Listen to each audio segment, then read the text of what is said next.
What is going on, everybody? What is going on? Welcome to this week's episode 108 of the STS Guys. I am Jeremy. Hey, it's Larry. Hey guys, it's Nate. And I'm Scott. And this week we also have a very, very special guest. Chuck. Yeah, Chuck. Guys, thanks for having me, man. Really appreciate it. Chuck from Chuck Loaded Comics. Welcome. Yeah, thanks for joining us. You've been on my future guest list for a while, so I'm glad we were able to finally make it happen. I appreciate it, man. I don't do like any live streams, but you guys are so cool. I was like, yeah, you invited me. I'm like, absolutely, STS Guys, I'm in. Awesome. Well, that's awesome. Well, real quick, just so that way everyone knows who Chuck is. Like I said, Chuck, kind of give us a little spiel about your channel and kind of what you do. What we do, I mean, every single Sunday, we are obviously a YouTube channel, Chuck Loaded Comics. Like and subscribe. We do sort of a weekly breakdown. We do sort of the weekly nerd in review, everything from movie reviews, comic book talk, everything that happens in the world of fandom over the past 7 days. We break it down in about a 20-minute segment every single Sunday. So just if it dropped this week and it's somewhat nerdy, we break it down every Sunday on the Chuck Loaded Comics channel on YouTube. So that's awesome. Like I said, you have like some of the most like creatively put together content that I think I've seen. Like I said, I said a while back. I said I think when I said Infinity War came out, I think I actually got to contribute to your channel. I said with the Thanos, yes, with one of the Thanos videos. So it's definitely appreciate your channel. Like I said, it's super high quality. And I said, and for all of our listeners, you definitely got to check out Chuck on Chuck Loaded Comics because you're going to be in for a real treat. I appreciate that, by the way, because you're just talking about the Thanos thing. Yeah, we were doing like the history of Thanos, and we sent sort of a blast out to you guys and a couple other podcasters. It was like, hey man, just give us your favorite Thanos moment, and you guys did an amazing job. You deep dived on about 2 or 3 massive Thanos comics, and it was killer. Yeah. We threw up the flag, and you guys answered big time. So that was great. Yeah, that was fun. That was like Jeremy said, it was 2 years ago. Yeah, it was a while ago. Yeah, so that was close to the time when we started. Yeah, which is probably around the same time Chuck started. So yeah, I think much. Right, give or take. I remember Jeremy's the one who found your channel. He's like, dude, you got to check this guy's stuff out. It's super high quality, super awesome. Like your intros, your design on the videos, it's all awesome. The kind of container that you put it in that has kind of the overlays. The overlays look like legit. It's a legit news channel overlay. Yeah, like I enjoy it. We took what they were doing at Sports Center and we totally ripped it off. Yeah, pretty much. In a very good way, though. Yeah, I mean, you really do a good job. I'm just going to echo what these guys are saying. The polish is there for sure. I really enjoy the work that you clearly put into it because it really shows. It's a labor of love, man. It's a nonstop. I mean, we're glued to Twitter and all the social media channels. Like when something drops, I write it down on a piece of paper and it's like, yeah, that's going in the show. So it's fun. So I'm gonna call out this thing because here everyone gets toy backgrounds except for Chuck. He gets fish. I like the fish though. You like fish? I appreciate. I was thinking about starting a pescatarian lifestyle, so I figured if I'm gonna eat nothing but fish, I'm gonna start with goldfish, work my way up to cichlids. You know, if you're gonna eat nothing but fish, you should just eat your own fish. So We're starting with the Roku backdrop just to see if I like it. Nice. Start with there. Like I said, one of my favorite quotes from Silicon Valley. No, I almost actually like I said, so speaking of that comment, Scott, like I said, I almost redid the background just for this episode so we could actually bring out the comics. You know, like I was thinking like I should have prepped better and created a couple of overlays ourselves, but I dropped the ball on that one. Hey, Nate has one comic. I have one comic. There it is. New 52 #1. Yeah. So I got my wall book. Nice. Look at that basement. Oh, this is a loft. It's actually It's even better. Here, I'll just bring out the signed Infinity Gauntlets upside down. There you go. There you go. We all have our comics handy. I've got a couple of short boxes in my closet, but I've got the one Batman comic out right now. So cool. So now, guys, we introduced Chuck. But we missed something. We didn't do something that we normally do, and it's throwing me off. What? It's been a week? It's been a week. Been a week. It's been a week. It has been a week.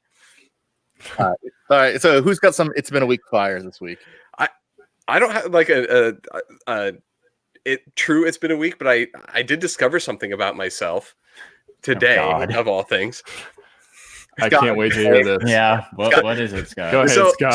So if you guys know, I have quite a few pets, right? I have 3 big dogs and a cat, and I definitely don't need any more. And I know this full well, but today, while drinking at a bar, I realized that they were having an adoption event for puppies. And guess who has 0 willpower? This guy, apparently. Only when it comes to buying a dog.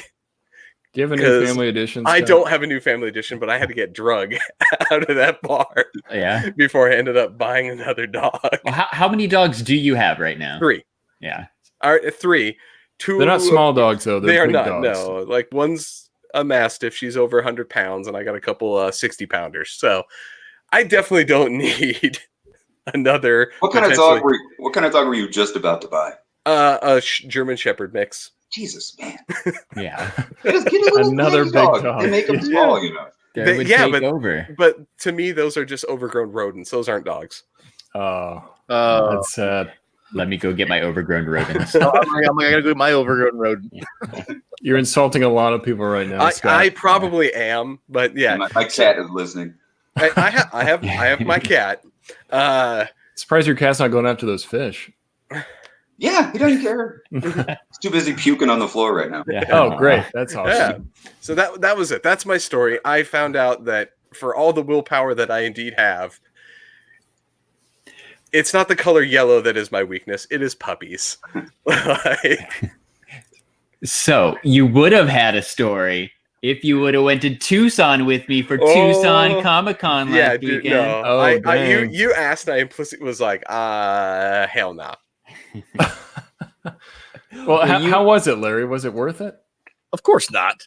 I can already tell you this. I can already tell you the story before he even says it. I'm like, Tucson Womp, womp. All right. So the problem with Tucson Comic-Con is we live in Phoenix. Tucson's it's like an hour and a half away from my house. When Jeremy and I went last year, we spent about 2 hours walking. We drove down, spent about 2 hours walking around, and then we're like, so do we just head back? I basically did the same thing this year. You spend more time driving there than you do like at the con. It is I mean, I don't want to say it's this, but they basically use up the space of maybe 2 high school gymnasiums put together. Like, it is not. They just don't have enough things to draw people in. It was all right. It was better. If you're into comic books and collectibles and arts and that kind of stuff, it was something to do on a Sunday. So I'm glad I went. I met Paul Blake. Somebody asked me who Paul Blake is. Who's Paul Blake? Who's Paul Blake? He's the guy who was Greedo in Star Wars: A New Hope. Oh, cool. The famous Paul Blake. That's awesome. Yeah, they got lots of folks over there. Did he say that he shot first? Yeah, so I happened to have a Greedo Funko Pop. So I brought it with me. He signed it. He wrote Han shot first on it. He was a really nice guy. So that was fun. Hacksaw Jim Dugan, WWE Hall of Famer, was there too. You're Dugan about to or say Duggan? Duggan, I don't know. Duggan. I have no Jim idea. Duggan. That guy was there. Which, Larry, you were about to say superstar, weren't you? Yeah, probably. He's a superstar. In the 80s, they were WWF superstars. That's okay. That's true. It's an accurate statement. So he was there. A Power Ranger guy was there. Somebody who does voices on Five Nights at Freddy's was there. But that was it. Did you get another wrestling signature? I didn't. He doesn't have a pop. Okay. I thought about it. That's why I went with the Greedo Pop, because, again, I owned the Greedo Pop. So, whatever. Yeah, so, those are the guests. The good thing is, I didn't have to wait very long. There was only one person in line in front of me, so that was nice. Then they had some comic artists. They had a guy who, with the Brian Polito guy who does Lady Death is always there. They got some okay comic guests. What? He co-owns that convention. Well, that's why he was there. But yeah. He was there. If you paid to, I don't know, own it, you probably want to show up to it. Yeah, I didn't say it was a surprise. So he was there, the usual Zia Records. The fun thing about Tucson Comic Con is they also have a Goodwill booth. I was gonna say that's the highlight of the con. So the Goodwill. Yeah, I'm sorry, we were at Star Wars Celebration. They had the same thing. They had a Goodwill booth at Star Wars Celebration in Chicago. Really? They went to all the Chicago-based Goodwills, and they collected all just the Star Wars-based stuff. And so everything was so cheap, man. Everything was like $5 T-shirts, toasters in the shape of Darth Vader's head. It was the hottest little booth. Oh yeah. So, if you go to a con and there's a Goodwill booth, man, that's the one to go to. It's kind of on paper, it sounds kind of funny, but you're right. Like, I think this one saves up everything, right? And everything superhero related, Star Wars, and just like some random stuff there. And like you said, pretty much Goodwill prices, maybe like high-end Goodwill prices. Because they're trying to get every cent they can out of it. I just think it's kind of weird that like it's probably somebody's job to filter out all the Star Wars stuff and be like, oh no, we can't sell this at the normal store. We have to save it for Tucson Comic Con. Take that flash shirt and take it to the con. It's like 900 copies of the remastered versions of George Lucas's original trilogy. Yeah, no one's buying this crap with the CGI Jabba the Hutt in it. So nothing. Right? These will sell at Tucson, guys. I promise. Yeah. So that was fun. The one thing that I was excited about is the pin company Yesterday's, who I follow on Instagram, who they usually have a booth at San Diego and stuff too. They were sharing a booth at Tucson Comic Con, so I was able to buy some WWE pins that I've had my eye on for a while without paying shipping. So I went home with some stuff. It wasn't bad. Nice. What kind of pin did you get? Well, they had a deal that was $10 each, or 6 for $40. So I bought 6 because why not? So I got what? Ballpoint? Felt tip? No, and they're enamel pins. Oh, I'm kidding. Yeah. I think he might be leading you on there a little bit. Yeah, I fell for it. I got right into it. I got legends like Ultimate Warrior, Hulk Hogan, Mankind, but they're like they're just the heads. They're like Hasbro style. I posted the Ultimate Warrior one up on my Instagram, but they're pretty cool. You can buy them on their website and stuff too. I almost bought them a while back, but I didn't want to pay shipping. So thank you, Tucson Comic Con. You made me spend $40 on pins. Well, you got 2 free at that deal, right? Exactly, right? Can't beat that deal. Yeah, so that's it. Now, so Larry, the thing that you did after the con is the reason why I was like, I am not going down with you. You so the real reason I went to Tucson? So what happened after the con? Where did you go? So I got some delicious barbecue at Brushfire, and then I hung around Tucson for a couple hours and went to the Rialto Theater to see one of my favorite bands, Caro Bonito. Nice. Remember the other week when we talked about how Larry and I were the only ones to get frisked at a concert? Yeah. Full of hipsters? It was those guys. It was those guys. Larry went again. That me likey? No, that's twice. That's twice. KKB is like, I don't know what they are. Yeah, KKB. Hey, man, I've been to 2 concerts this year. I'm all in. Yeah, I would have bought a T-shirt, but they didn't have my size. Larry's been to enough concerts where he now calls them by their initials instead of the actual band letters. That's what real fans call them, Jeremy. It's okay. Now we know. KKB. Yeah, KKB. They're like Japanese UK indie pop fusion. Like, I don't know what they're, but they're awesome. All right, so when you come to Austin, they say we got to go to KKB because because they're here all the time. I am absolutely in. Yeah. So at least this time, Larry, the question I have to ask you is this: when we went there, again, this is like indie rock with like a Japanese pop feel to it. The kids started moshing when we went to the concert the first time. Did the mosh pit occur in Tucson? Not really. There was a lot of jumping, but no pushing. Tucson is a much more civilized crowd than Mesa. So the crowd there must not be huge. It was pretty solid. Really? But both times when Scott and I went too, it was there were a lot of people there. And same for Tucson, especially Tucson's a smaller city than Phoenix, right? So it was surprisingly crowded. Yeah, cool. It was cool. What about you, Nate? I heard you did something cool. Yeah, I got to be on the Toy Photographers podcast. So they're pretty much available anywhere podcasts are found: SoundCloud, Spotify, Anchor, you name it. You can find them anywhere. But yeah, I was on episode 11 with Dakota, who we were talking toys, toy photography. I mean, you guys see I collect a lot of toys. If you guys don't know, I do toy photography. So you can find me on my account, figurefan_Nate. And we're just kind of just talking, how I got into it, how I started collecting, and sort of what we feel about the toy community. And it was awesome. It was really fun talking to Dakota. I had a good time with him. If you guys haven't checked out the podcast, please check them out. Toy Photographers Podcast. They're at Toy Photocast on Instagram. The host with Dakota, he makes some really awesome custom dioramas at his personal Instagram, which is at @Dagobah_days. And then they also do a great feature page for Mezco toys, which you can see right over here. I love my Mezcos, but it's at 1.12.collective. So they do a lot of features with that. So I had a great time. Please go check out the episode. Hopefully you guys like it. Cool. I know I listened to it on the way home from work yesterday. It was my first time listening to their podcast, and it was really good. I'm going to check out some more of the episodes. Yeah, nice. It was definitely a good interview to kind of talk about, because I've heard you on a couple of different shows, but I never really got the whole like how did he get started story. So it was kind of cool to hear that. Yeah, it was cool. He, came prepared with questions. It was great just talking with him. They do a really good job just kind of asking, not surface level stuff, kind of more specific to me. Like, how did you get, start liking Batman, and how did you get into toy photos and all that stuff? So it was a really great time talking to him. I had a lot of fun. Yeah. It was cool. I got a small. It's been a week. Oh, yeah? I actually just thought of it just now rather than even before the show. So I actually picked up that game, Death Stranding. Oh, nice. It is the weirdest game I've ever played in my entire life. I've heard some mixed reviews. So basically, is it just? I mean, it's a Kojima game. So like, let's just put it that way. Oh, is it the one with Norman Reedus? Yep. Yes. Yeah. So literally, like I said, it's like I don't know if I'd like it, but I don't know if I hate it.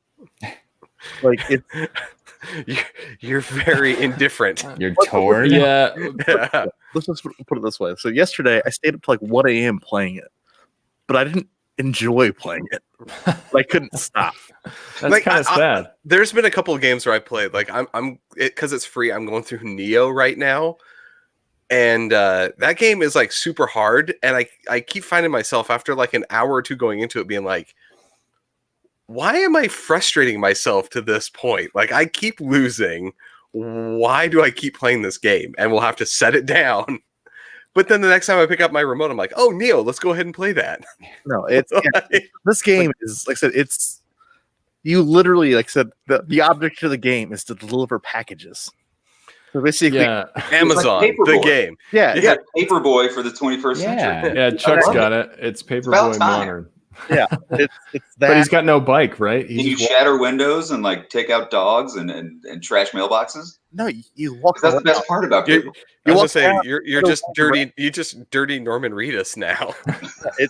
But like I said, it's like so weird because it's almost like that sickening thing. Like, you know what? This has got to get better. So I got to keep playing. I'm like, they wouldn't just like put this game out with like, it's just like being, a complete turd. So I'm like, it's got to get better. So like yesterday, it came in the mail. Like I pre-ordered it from Amazon. It came in the mail, and so I invested like a good 5 hours into it yesterday. And yeah, it's literally the weirdest experience ever. Well, and it's also weird to see like Norman Reedus being Norman Reedus, like in the game as well. It's like so incredibly lifelike Norman Reedus. Well, that, and then his like advisor is Guillermo del Toro. Like, what? Awesome. And isn't one of the bad guys Mads Mikkelsen? Yeah. I mean, they got some crazy talent for the game, and I was interested in it because it's a Kojima game. He made Metal Gear Solid. I mean, he's got a pretty good track record, but from what I've heard, it's pretty weird and a little bit boring at times. It is incredibly weird. So I started reading through some of the reviews too. I'm like, it's got to get better, right? And so everyone's saying, like I said, after like 10 hours into it, like I said, it changes a little bit. So I'm hoping to get to that point. Wait, 10 hours? 10 hours. But apparently, I said this is like a huge game. It's supposedly really big, and Like, yeah, it changed it. I really feel like this was when Kojima signed on with Sony. They wrote him a blank check, and he's like, "I'm gonna get my celebrity friends to do some weird shit. Hold on, watch," and people will buy it. Yeah, count me in. I bought it. So yeah, I've been playing through that. It's weirdly interesting. So you're playing it right now, aren't you? Yeah. He's like, I am playing now. Oh, there it is. Nice. I see. I know that menu screen.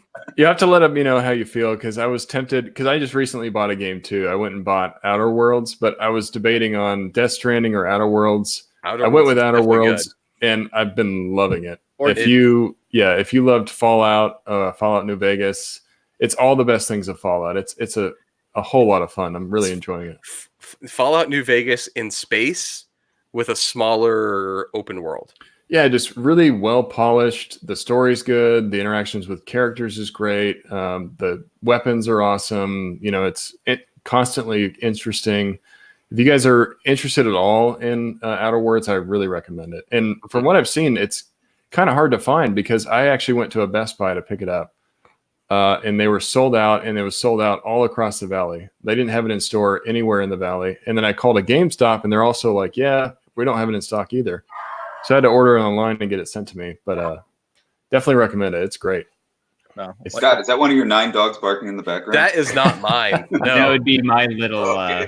Do you really think that's bark is of a large animal? No, that's the one he quote unquote did not adopt today. Yeah. That's the puppy that's now hidden from all.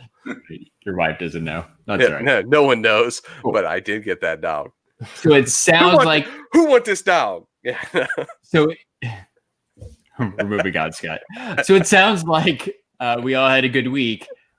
We asked Chuck to come on, just kind of talk about whatever, but mostly about Comic-Cons, because Chuck lives in the Chicago area. And what was it? Maybe about a month ago, A's Comic-Con pulled up to weeks ago. Yeah, it was like 3 weeks ago, maybe 4. I guess it was about a month ago. Yeah. Time flies. Yeah, so A's Comic-Con came back to Midwest, Chicago, whatever you want to call it this time. Like how was that? Did you go to the first one? I did, and I mean, Ace, the one that happened this year was at a completely different location than the one that happened last year. Oh, that's right. Last year was at Navy Pier, right? For Navy Pier, which, on the surface seems like a really cool place to have Comic-Con, downtown. They got a Ferris wheel, and it's tons of fun. But the convention center itself is kind of lame. So this year they decided, let's have it at a proper convention center, and it was just night and day.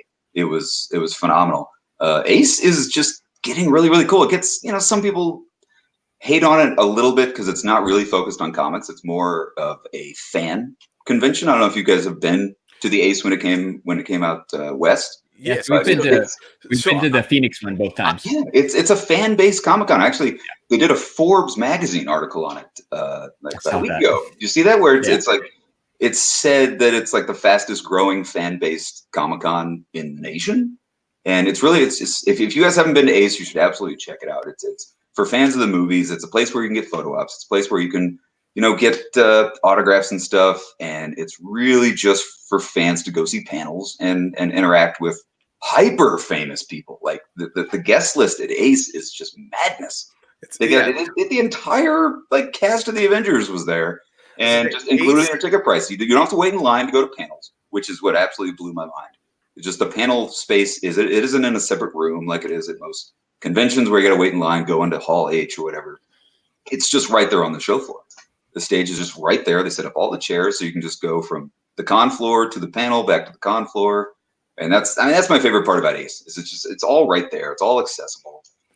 Artist Alley is just like this really small artist alley. They had some amazing talent. They had Larry Hama there. They had Andy Park there. They just had incredible people, super accessible, no crazy lines. Ace is badass, man. I'm really digging Ace. That's awesome. Did they? I wanted to ask because at Phoenix they did this, but did they have the interviews on TVs at all throughout the con? They did. They had closed circuit television littered throughout the place. They had them. They obviously had the big jumbotrons at the stage itself, which again is right there on the show floor. You could be standing, going through long boxes and watching the main panel right there. There's there was no barrier. There's no, curtain you got to step behind. I mean, it's all right there in the middle, and it's all on closed circuit TV. If the seats fill up, you can just watch it wherever. They had them going in the bathroom. I mean, they had them everywhere. Yeah, that's like, awesome. Literally, like you can take a leak and you can listen to the panel and you don't miss a thing. Yeah, from what I recall, that's one of the only cons that's ever done that. And like you said, it's really cool because if you don't want to go wait, an hour to get a front row seat, you can actually watch it while you're, exploring other booths, and you feel like you're not missing out. It's a pretty cool idea. I really enjoy that about Ace. If you watch some of our videos, we had a booth space that was actually located really close to the main stage. I think we were talking to, it was Andy Park. It was somebody, like, we were having a really cool interview with a really, really badass guest, and Chris Hemsworth comes on stage like mid interview, and just the crowd goes buck wild. And so we start talking about, hey, Chris, Thor is talking right behind our interview. He's interrupting our interview, the bastard. But it's all right there. I mean, so yeah, Ace is awesome. Crazy. Well, Ace is great because it, like, at least for here and a lot of the places also, they go more for like the entertainment spaces. Like ours is in a hockey stadium, so you actually have all that built-in stadium seating for all the panels, which makes it really nice that you can, the concourses all have the TVs so you can see it. But yeah, they have like tiered seating, so no matter where you are, you're going to be able to look down and see that stage. Like there's enough seats for every single ticket sold, which is just, they're the only people to have done that I've ever seen at a convention. There's no waiting in line. It's just, if you want to go see it, go see it. If you want to keep on looking through long boxes, it's on a TV right there, and you can just watch it. Yeah. Which, like you said, for the A-list talent they bring in, like, that's really cool. Yeah, we did the math. I don't want to, I don't know how they do it, but we kind of did the math on what they must be paying some of these guests. Because I mean, this year in Midwest, it was Tom Holland, it was Jake Gyllenhaal, it was Chris Hemsworth, it was Brie Larson, Tessa Thompson. Pretty much everybody. I mean, wow. And they had guys from Game of Thrones. Kit Harington. What's her name? Captain Phasma. Yeah. It was madness. It was crazy. All included on like a dirt cheap ticket price. Yeah. So we've been following Ace since the beginning. Right. Their first one was in New Jersey, and they had a bunch of the DC people. That was awesome. The first Phoenix one, they brought a bunch of Marvel people. Yeah, Long Island. Yeah, that's right. The Phoenix one, they started bringing in Marvel people. Like all the ones for the year and a half that they've been doing conventions have been really good. But then I think Chicago or Midwest, they took it up another notch. Just when you think that, oh my God, they can't get any better. The one they just had was just amazing. It was hitherto undreamt of, to quote Doctor Strange. It was nuts. Now my question is, where do they go from here? Because I mean, you don't want to recycle the same guests over and over again. I'm hoping that maybe next year they venture into the Star Wars. They start getting some of those guests in, which they've never really done before. Tap something that isn't necessarily, or the DC universe. They've done the Marvel thing over and over again. There's only so many times you can get an autograph of the, sort of the same. And I'm not poo-pooing Ace at all, but I'm hoping that they sort of venture into the Star Wars and maybe some of the DC stuff. I think they've been pretty. Next year, they're going to have to figure out something, because we don't really have any big movies coming out. Like there's some Disney Plus stuff, but there's no real big like Black Widow. Yeah. So you have David Harbour and what's her name showing up, but like there's not an Endgame or an Infinity War or something that's like that big.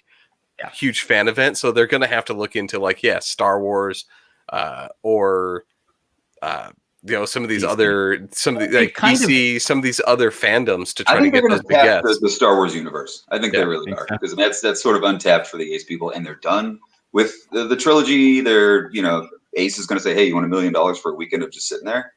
Yeah. Who's going to say no to that? Yeah, take like 700 photos and call it a day. No, like I was saying, we did the math. It's crazy if you think how much they charge for photos, because they do charge a lot for photo ops. Yeah. That's the one thing about Ace, is they charge a lot for photo ops. They charge a lot for autographs. So if you do the math, a photo op every single 30 seconds over the course at $200 a pop over the course of 3 days, they got to be giving these people like $1 million for a weekend. Yeah, it's insane. I would for half the cost go just sit and take photos for for 8 hours a day for 3 days. No one would buy it. Everyone wants to pay $500,000 to take pictures of Scott. Yeah. They do. 100%. Well, I mean, Tom Holland was he was in mid-production of his latest film. He left the set, came to Chicago for 3 days, flew in, flew right back onto the set, and probably made more at Ace than he did for the film. That's crazy. So That's he's nuts. Stephen Shamus has really sort of honed what people want, because it's a very different style of Comic-Con. It's really for the fans. It's for people to see celebrities. Yeah. Which is Yeah, what a lot absolutely. of people want. And I think a lot of people are kind of, I don't want to say tired of the guests that come to most Comic-Cons, but you see the same folks over and over again, and it's not often the big, huge names. Like, they may get one big name. Yeah. And it's kind of like they get the one big name, and then it's all, people that haven't done anything for a while, or, did something really cool back in the day. But Aces, there's not a lot of people like that. It's like, this is just everybody who's in the movies that you're watching right now. Yeah, that's never been done before. Well, and I think it also goes back to Steve Shamus too, and the connection he has in the industry, because like I said, he basically took all the star power from Wizard World, because since he was pretty associated with Wizard World. Because like I said, I'm actually going to Wizard World Austin tomorrow, and the guests that are there compared to, let's say, what they're able to get at Ace, it's night and day difference.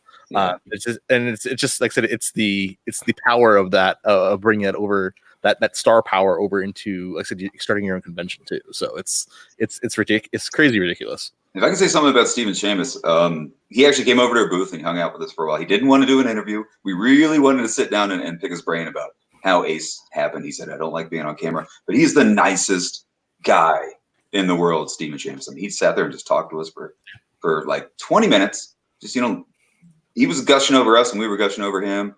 Super nice dude.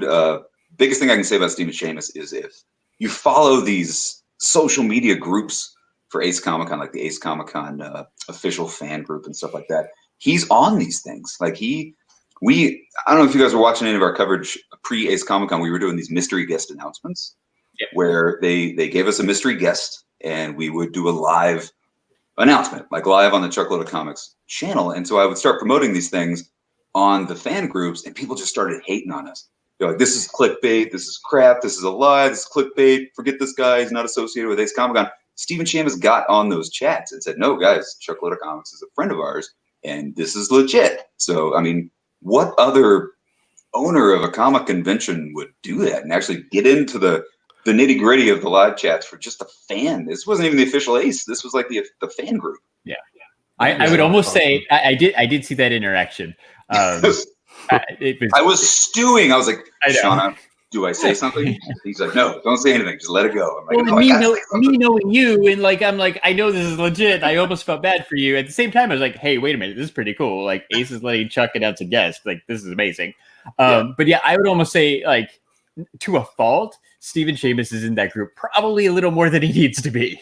Really? Like, he comments on a lot of stuff, man. More than you'd ever imagine for a guy who he's got to have a ton of stuff going on.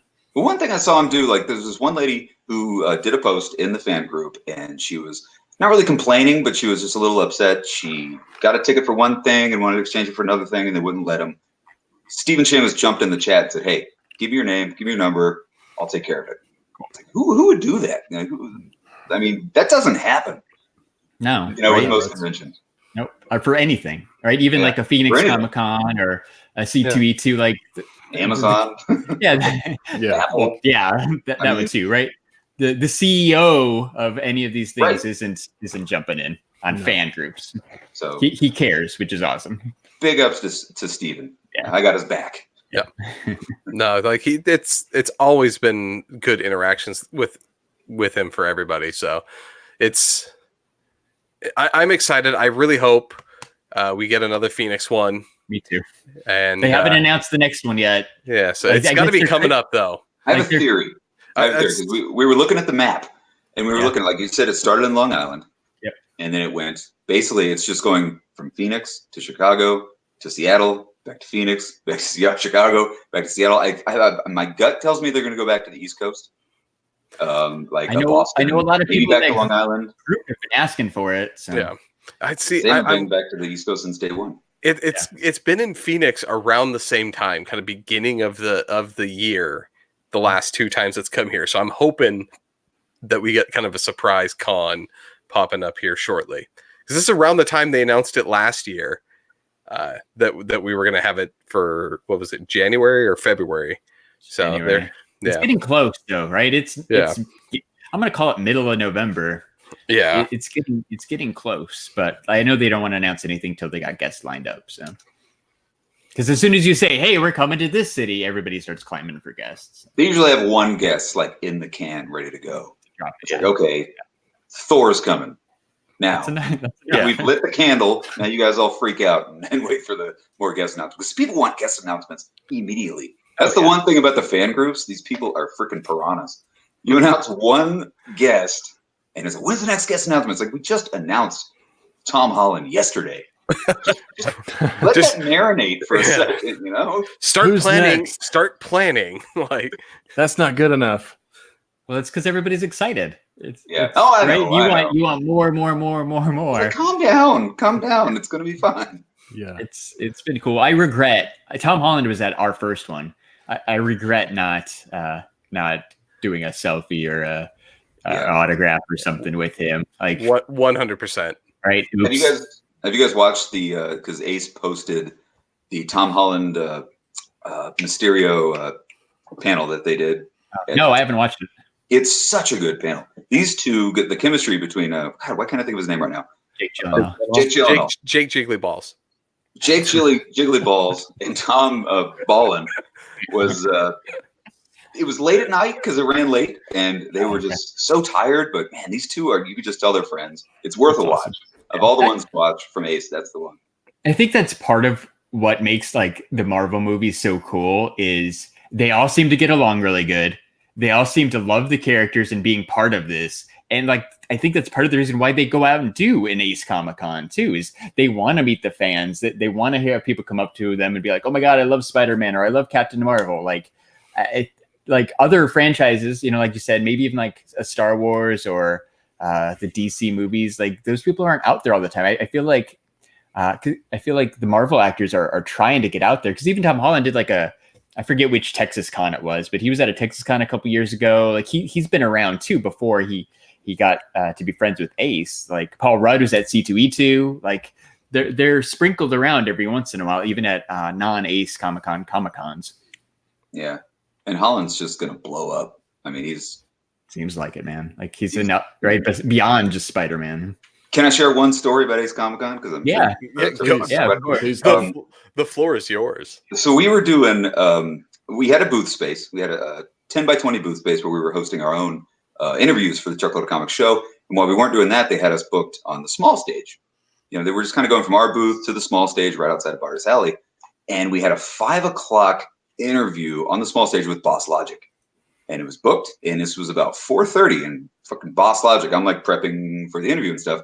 The guys at Ace come over and say, hey, Brie Larson and Tessa Thompson are running late. Can you go up on the main stage and fill some time? I'm like, what? Yeah. Okay. And the people were in their seats. There's 30,000 people in their seats waiting for Brie Larson and Tessa Thompson. And they're like, hey, could you go up there and just explain to them that they're running late? It's like, yeah, I can go up there and explain that they're running late. I got a couple minutes, but I got this 5 o'clock Boss Logic thing. So I get up there, and I'm like, hey, everybody, how's it going? You know, they're running late. They got to get the photo ops done, and then they'll be out here in a second. So I'm about to leave stage, and I look over, and the stage director's like, stretch it out. I'm like, please stretch it out. Stretch it out how? What am I supposed to do with this? What do I do with my hands? Yeah, so I'm standing there in my gold sequin jacket, which I just happen to be wearing. And so I decide to have a cosplay contest. I'm like, okay, who's coming up on stage? It's going to be Captain Marvel. So I just start asking everybody in this massive audience on this huge main stage. Anybody, all you girls dressed as Captain Marvel, come on up on stage. This will kill 15 minutes, sure. So I get like 30 girls up on stage, all dressed as Captain Marvel, little kids, grown-ups, and all that stuff. Go down, introduce everybody. We pick a big winner based on applause. Killed like 20 minutes. I'm thinking I'm gold. I just solidified myself in the Ace Comic-Con pantheon of awesomeness. I look over at the stage director. She's like, drag it on. I'm like, what? So I'm like, okay, let's have a trivia contest. I have no trivia questions. I'm just pulling stuff out of my brain, everything from Superman to Captain Marvel to anything under the moon. So, and by this point, I'm like 10 minutes late for my Boss Logic interview. They're like, don't worry, we'll push that back. You just stay on stage. I'm like, come on, guys. I've been on this main stage in front of like 30,000 people, killing time. Off the top of my head, I got to go. And they're like, all right, go. So I do my Boss Logic panel, which was killer. He's never done a panel in his life. It was the first ever panel Boss Logic's ever done. Super cool guy. And I get off the stage from the Boss Logic panel, and the stage director is standing on the side of that stage saying, hey, could you go back on the stage and tell people that Brie Larson's still running late? I'm like, come on. I can't get back on the stage in front of all these people. And they're going to kill me. They're going to throw stuff at you at that point. Kill me. It was great. I mean, it went well. I'm not putting Ace in any way, but it was just kind of a funny story. They should have been paying you at this point. Like killing 45 minutes. But it was awesome. We had a good time. It sounds like you killed it, though, right? Like I don't know if I could have done it. You pulled it off, man. I wish somebody would have been videotaping it. Hats off to you, because like Larry said, I don't know if I'd be able to jump in the middle of 30,000 people and just, hey, let's do a cosplay contest. Like that's a genius idea. If I were to do that, everyone would learn new curse words. I'd be like, all right, who's got a new one that we can share with the group? And let's explain what that means. Scott, there's children here. Please stop. Bring them on up. Bring them kids. Bring the kids here. Bring the kids here. We're gonna teach Logic's the coolest guy on the planet. Check out, not to always be pimping our channel, but our sit down with Boss Logic on the Chuck Loader Comics channel is one of the nicest interviews we've ever done. He is the coolest guy. He's from Australia, kind of first tour of the United States, and he's just a big cuddly teddy bear. He's the nicest guy in the world, so you should check it out. Yeah, that's really cool. Like you said, you set up the booth, which isn't the first time you've done that. I know you did it at C2E2. Did you do it at Ace last time too? Yeah. The first time we did it was at Ace, when it was really just it was two stools and a backdrop. Like that's the first time we did it, and it was great. It was a lot of fun. Got some really cool interviews. Took it to the next level at C2E2 the following year. We got a 10 by 10 space. We built all this PVC truss. We built like a whole truss structure out of PVC pipe and spray painted it silver. Looked really real. Had some great interviews. And then this time at Ace, we took it to the next level. Got a 20 by 10. Had like multiple tables. We had other people doing their podcasts from our booth. It was just a blast. And Ace, again, credit to Ace. They were actually booking talent for our booth. Yeah, that's really cool. It's just growing and growing and growing. Very cool. So yeah, I remember the first Ace Comic Con for Chicago, where you had the booth with the stools. You had Jim Starlin. Yeah, yes. I remember the Jim Starlin. That was a funny story. Go ahead. So yeah, I remember watching the video on your channel, and then I'm like, hey, this is really cool. I might have commented or something, but I remember like a day or two later, like I'm on comicbook.com and like IGN and stuff, and all of a sudden I see these Jim Starlin articles about an interview at Ace Comic Con. I'm like, that's Chuck. I know, it was crazy. I know him. You're like, Jim Starlin says he wanted Arnold Schwarzenegger to play Thanos. It's like, well, he kind of said that. He didn't really say that, but that was the headline. Yeah. That was kind of funny because Chris Evans was on stage, and again, Ace Comic Con, the stage is right there in the middle of the stuff. Yeah. So everybody flocks to the Chris Evans panel. And I've been trying to get Jim Starlin in the booth all weekend. He's had a line around the block the whole time. I mean, obviously it's Jim Starlin. So I'm thinking, okay, everybody's at Chris Evans. I'm going to run by the Jim Starlin booth. And he's just standing there. I was like, hey, man, you want to come by? We'll chat. And he's like, yeah, I got a couple minutes. Super cool guy. And he just came by. We sat down, did it on the fly. He talked all about Pip the Troll and creating Guardians and creating Thanos and what his role was in the movie. This was before Endgame, because I asked him, do you have any involvement in the films, or you ever see yourself being in the movies? He's like, no, they don't involve me in that stuff. And sure enough, Endgame rolled out, and there was that one scene when they're sitting at the help group talking about everybody that survived the dusting, and there's Jim Starlin sitting there next to Captain America. I'm like, you bastard, you told me you weren't going to be in the movies, and you totally were. But like we were just saying, 3 days later, my buddy Tony at work starts kind of Googling it, and it was on IMDb. It was on, comic book roundup and resource and all these things. It was on, we found like a bunch of Mexican websites that transcribed it in Spanish. and it just went everywhere. And I got like 1,000 hits, which never happens with us. Yeah, that's so cool. That was so cool because like I check those sites like you said, right, just for research purposes. I'm checking them at least once a day, and then all of a sudden this one popped up. I'm like, no way. Like, it was the weirdest thing. It was crazy, and it just happened so randomly because Shauna, my wife and co-host for the show, she was at the Chris Evans panel, and she thought, holy crap, this would be a great time to run over to Jim Starlin. So she ran by Jim Starlin's booth, and he wasn't there. She circled back to our booth, and sure as shit, I'm sitting there with Jim Starlin. Great minds think alike. Yeah, it is so cool. Like, oh, I missed him, and then whoa, wait a second. There I am. So wait a second. If you watch the video closely, like there's this one point where I look up, and I'm like, ha ha ha, because that's her jumping behind me, freaking out. Like, oh my god, it happened! Freaking out a little bit. Yeah. This is Jim Starlin right here. That's right. Yeah. That was so cool. That's cool, man. That's awesome. Great story. Cons, man. Yeah, it's pretty cool. Like I said, I think you guys are an awesome channel. You're coming up with some really cool ideas. You've stumbled on some cool interviews and stuff, like the Jim Starlin. Like I really liked your one with Andy Park the last year. Like we're big fans of his art. I really didn't know who he was before Ace, but the first Ace I picked up a print from him. Like he was such a nice guy, such an awesome artist. Like he's so cool. I was really trying to pick his brain and get some Easter eggs and some spoilers. You know, what is Nova going to look like? What is how are you going to introduce the Fantastic Four? Yeah, but he was really cool. Knows all that stuff. I mean, he has to because he has to draw it. Yep. Yeah. I mean, he started working at Marvel at Captain America, and they said, "Okay, we're going to do the Avengers." And he's like, "All right, well, let's do the Avengers." So he designed what it's going to look like, and he did Ant-Man, and he's currently working on Shang-Chi. He's just wrapped. Like this guy designs what the MCU is going to look like on paper, and that was just like, oh, man, I could have talked to that guy. We actually did a full hour-long panel. I moderated with him on the small stage, and then after we left that, he came back to our booth, and we talked to him for about 20 minutes. So that's a really good one to watch too, the Andy Park one, because I just sit back and listen to that guy talk. I mean, he's done it all. He's designed it all.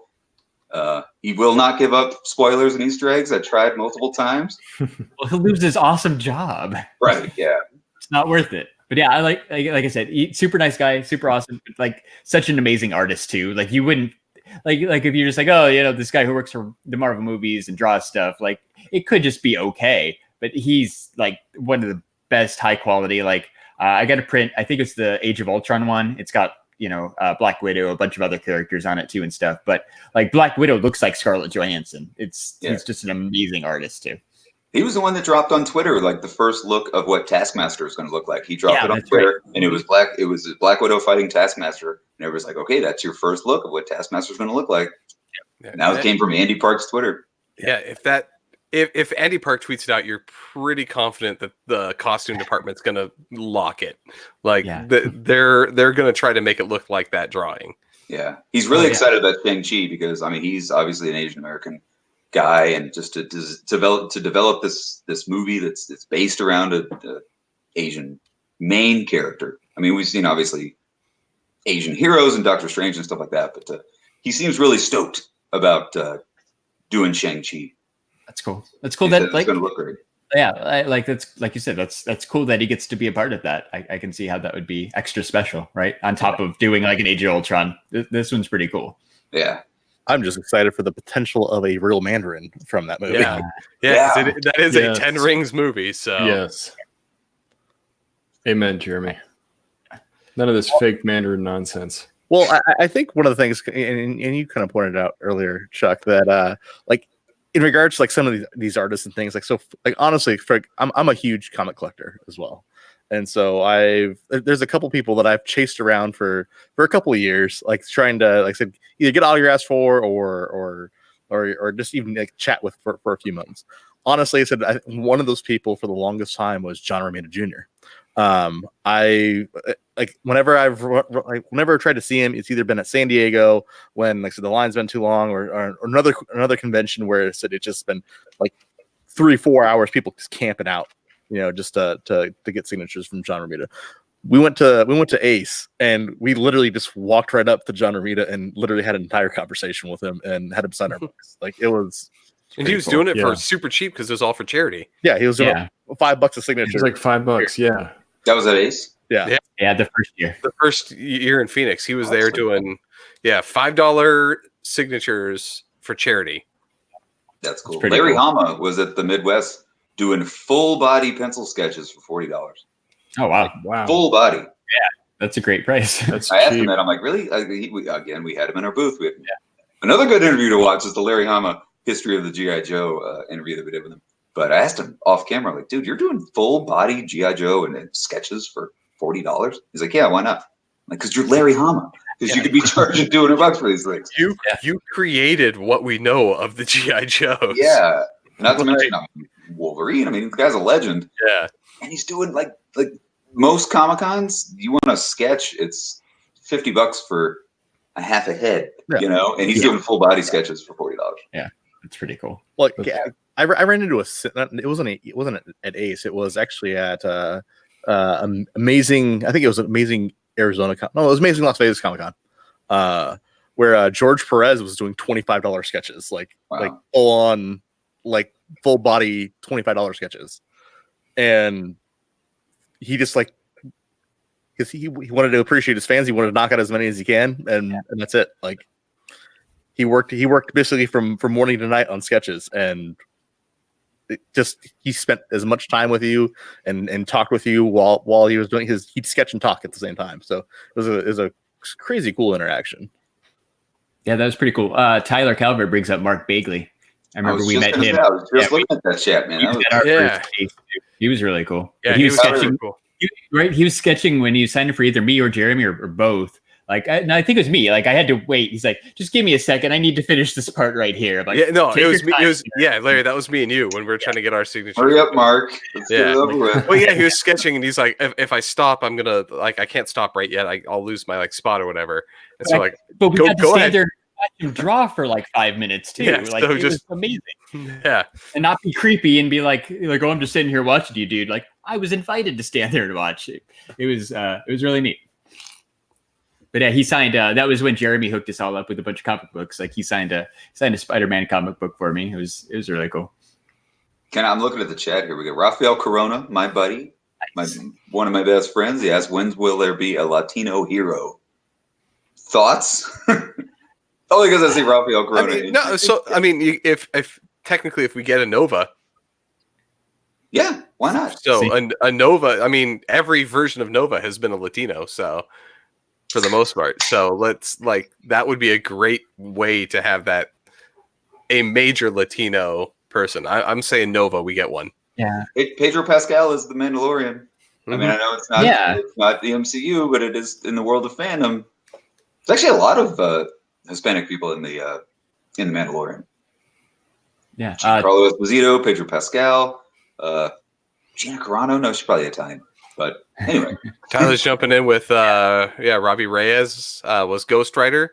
Oh yeah, there you go, Ralph. So yeah, Robbie Reyes. Although to discredit Marvel a little bit, they did just cancel that Ghost Rider solo project coming to Disney Plus. So that he didn't last long as a main person. Yeah, he was at Chicago Comics, which is like 3 doors down from my house. And who's the actor guy from Agents of S.H.I.E.L.D. that played Ghost Rider? Robbie Reyes. The actor. Yeah. That's Ghost Rider. What was it? Anyway, yeah, he was Gabriel. Not Luna. Is it Gabriel Luna? Gabriel Luna. Yeah. Yeah. He was at Chicago Comics. Cool. Mere days before they announced that they were going to cancel the show. Bummer, man. You were so excited last time I saw you. That's crazy. That's cool though, man. So like we're talking Chicago, like you will be out at C2E2. Are you going to have a booth set up again? Most likely. I got some bad news. I got some bummer news. I can say this now because we were planning on something really special at C2E2. It was going to be a giant 30-foot round space.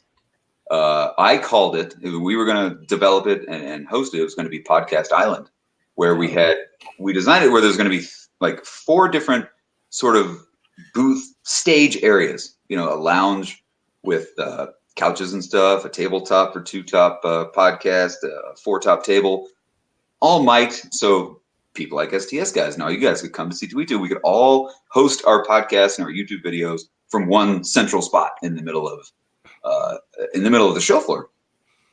And I talked to the people. We had a conference call with people at ReadPop, and they love the idea. They love it. I sent them all these renderings and stuff. Just got an email yesterday. They said we can't do it. So unfortunately, it's not happening. Maybe further on down the trough, but they just didn't quite have the time and the manpower to pull it off. So that's kind of a bummer. Yeah, that is. But maybe you planted the seed. So even if it's not C2E2, like ReadPop does a bunch of other shows too. So maybe they can incorporate it into another show before they get back to Chicago, or maybe next year Chicago when they have more time to plan. Well, consider this an announcement. When this finally happens, and I have a feeling it will one day, we've planted the seed. Once it eventually grows, Chuckload of Comics, STS Guys, Comic Core, all these people get together in one. Maybe it's New York Comic Con 2020. We'll all get together and we'll be broadcasting live. 100% we'll do it. Yeah. No, we are already down.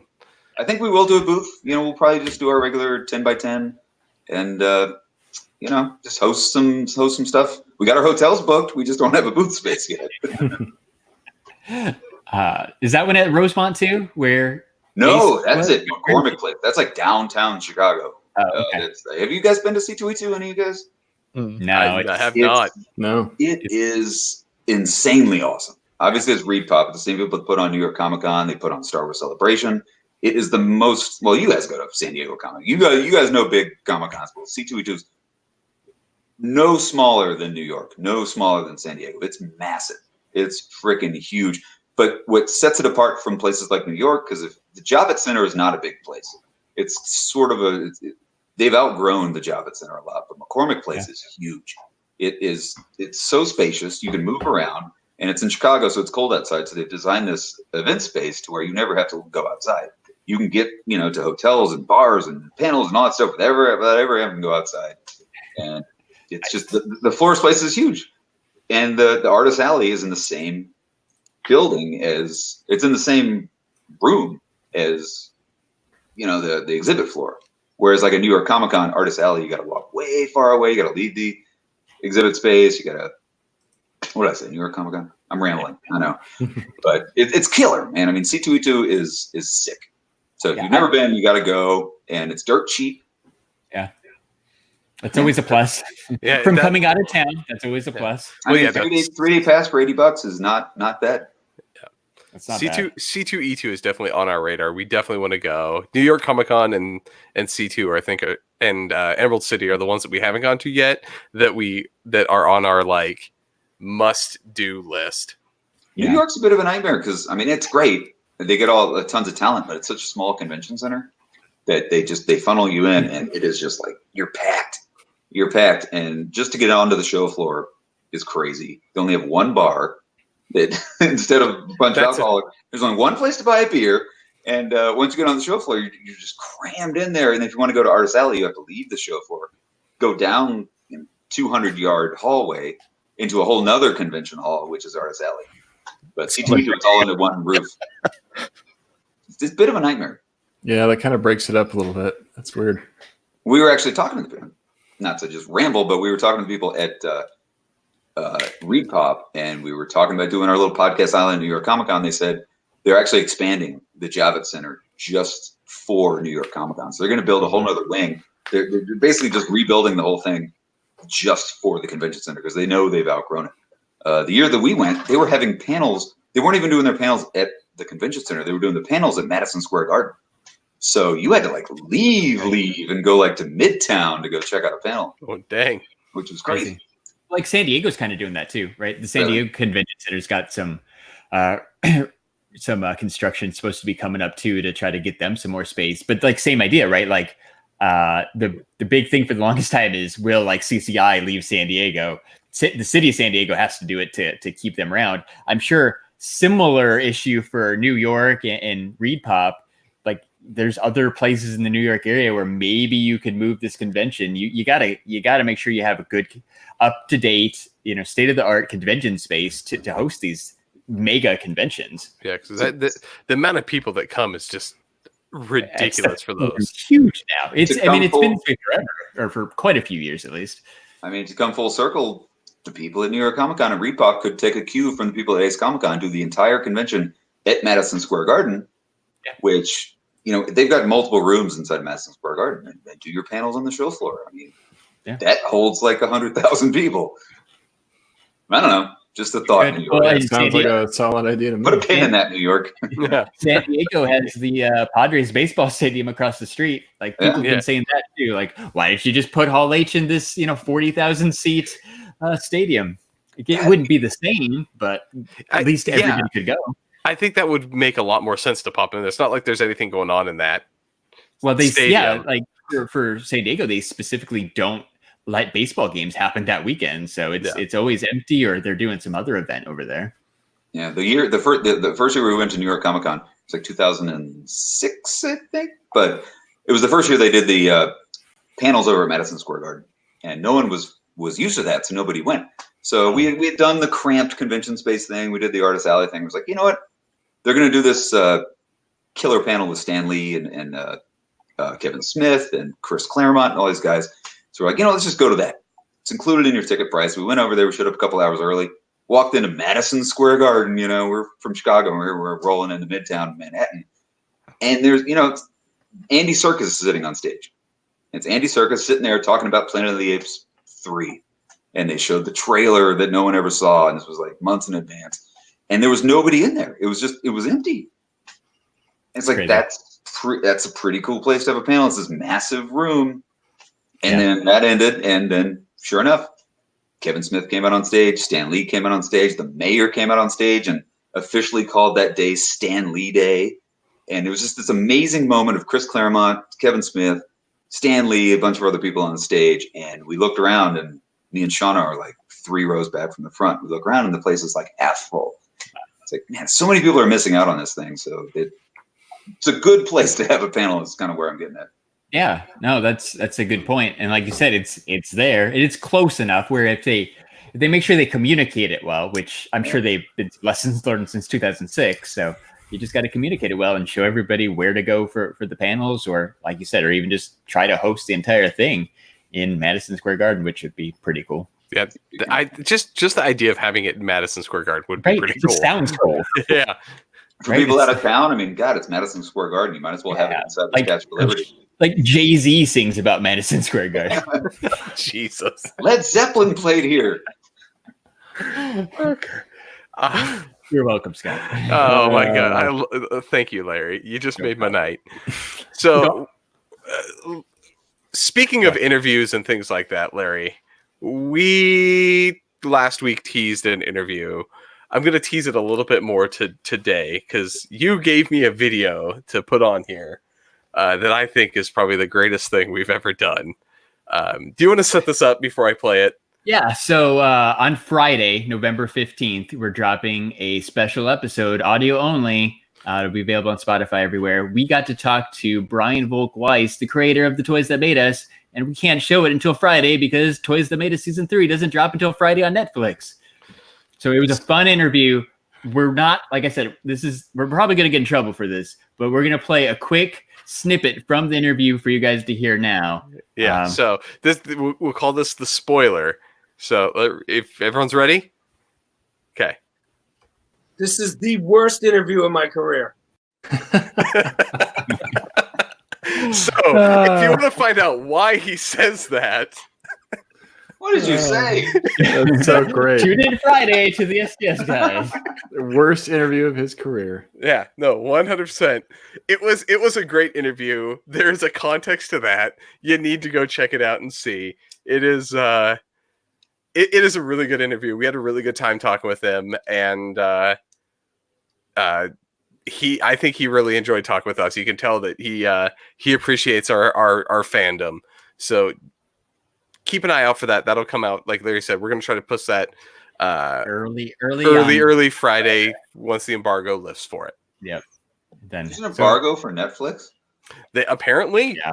We literally got a warning email. Like, this is embargoed until Friday, November 15th. It may be because we talk about some of the stuff that's like kind of like hush hush on there. So there's spoilers, right? There are some definite spoilers that I don't think they wanted out yet. So yeah, we have some embargo on that until Friday. But yeah, check it out Friday. You'll get some good background info on some of the goings on of the show. You don't want to spoil info on a toy that came out 40 years ago. Yeah. So there's interesting things that happen with some of the background stories that I think they don't want us to be the people to to leak. True. But we've seen Toys That Made Us season 3. It's really amazing. Make sure you go watch it on Friday. Yeah. Before we wrap up, I've got 2 more questions for Chuck. Okay. First one, right? You're in Chicago. I was born in Chicago. Nice. We moved when I was a baby, so I spent a decent amount of time in Chicago. Like I gotta ask you food questions, man, because we love food. So 2 Chicago staples, right? Hot dogs and pizza. Where's your favorite place in Chicago to get a hot dog and pizza? My favorite place to get Chicago and a hot dog, and it's insanely expensive, is Wrigley Field. Everybody goes to that Chicago with all the pickles, and that's all great. For my money, there's nothing better than just a plain dog, nothing on it, just steamed, delicious, plain hot dog at Wrigley Field. Yeah, it has to come from a ballpark. Yeah, no mustard, no ketchup, no celery salt, no pickles. Just give me the steamy hot sausage dog and a wet bun, and I'll just eat it plain.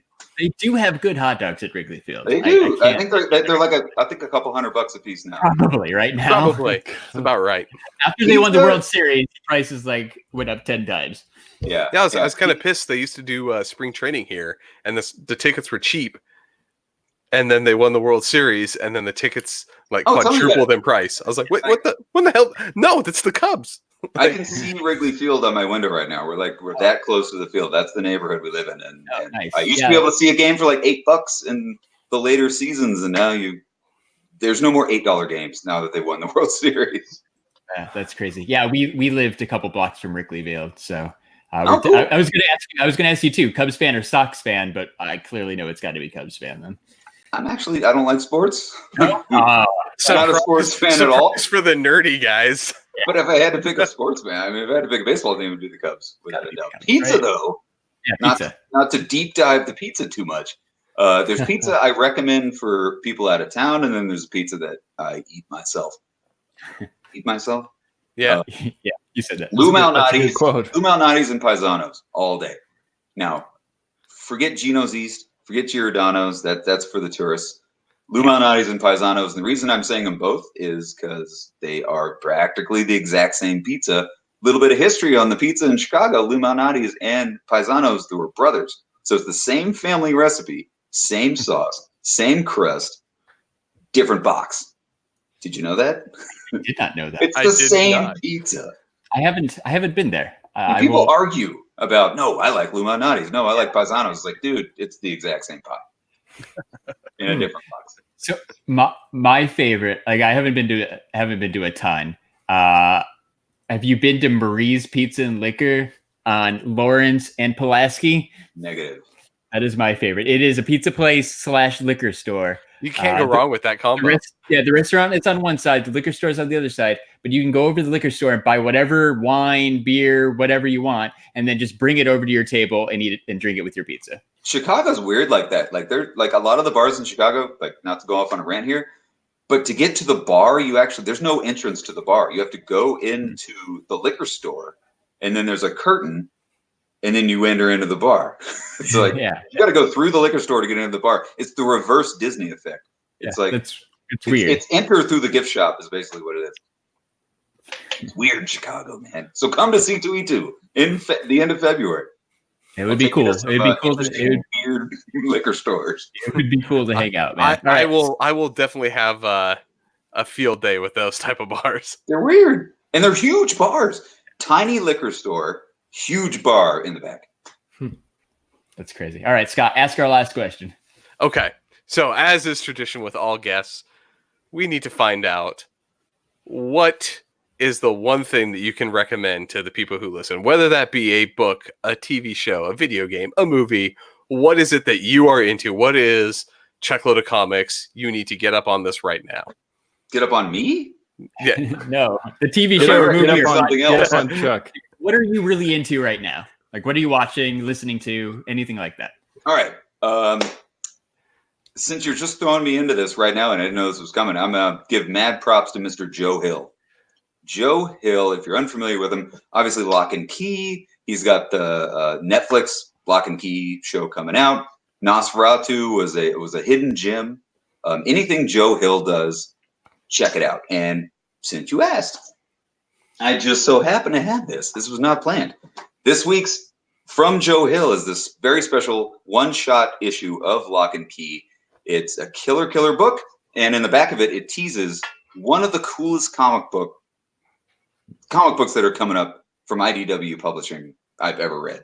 So if you want to have something that knocks your socks off, if you're familiar with Joe Hill, check out this one shot of Lock and Key that just came out this year, this week. Look at that dog on the cover. I mean, that's just an angry ass dog. All you dog people. It's got a key in his mouth. How did that key get there?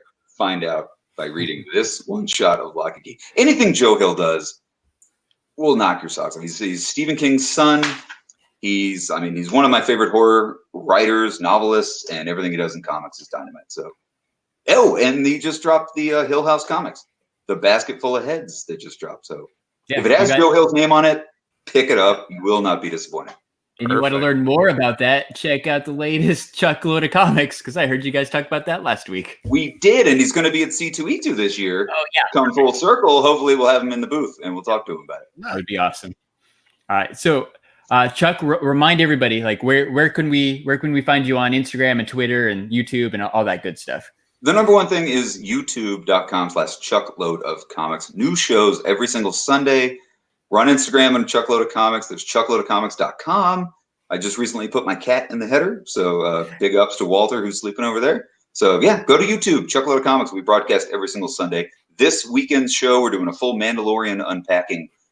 We just got done shooting it. We're going to post it in the morning. It's like I thought was going to be a 15-minute show, wound up being a 35-minute show. Everything you need to know about the Mandalorian going into it, from the history of the armor, who the Mandalorians are, the history of the planet Mandalore.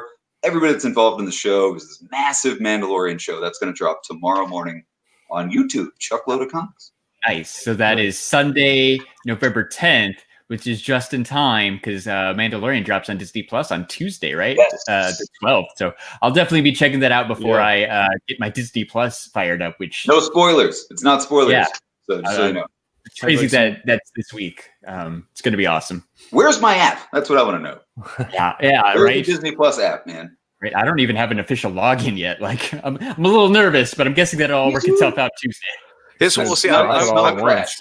I'm trying to do the whole Hulu bundle thing, but you can't pre-order the bundle yet. You have to wait till day one to add it to your Hulu. So I'm a little worried. I feel like they're going to get flooded all at once and then crash. Yeah, well, Chuck said it. Yeah, it might crash like that morning at least. Hopefully they're ready. Up 2 months ago, and give us the app, let us download it, and just give us a countdown clock.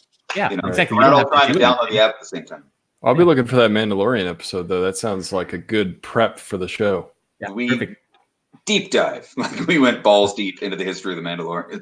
Well, I don't know anything about the armor, so that would be cool, interesting tidbits. Yeah. Yeah. So as long as you don't focus too much on that chump Boba Fett. Very little. Good. See, there you go. You can tolerate it, Scott. Yeah, good. Just deal with it. Good. Not my favorite. Not my favorite. Scott's not impressed. I'm not impressed. I'm not impressed with a guy who gets taken out by the side of a barge. We could go on for 30 minutes about Scott's disappointment with Boba Fett. My hatred of Boba Fett. Great in the animated Christmas special, though. Yeah, that's it. And the live show where he does a little break dance. That's it. Oh God. Well, I will tweet out the new Chuckload of Comics video tomorrow when it drops. So you can find that link if you can't find his YouTube channel. You can find that link on our Twitter, and you can follow us at STS Guys. We are on Instagram at STS Guys, and we are on Facebook at the STS Guys. And I'm Larry from the STS Guys. Shown like a villain. Word.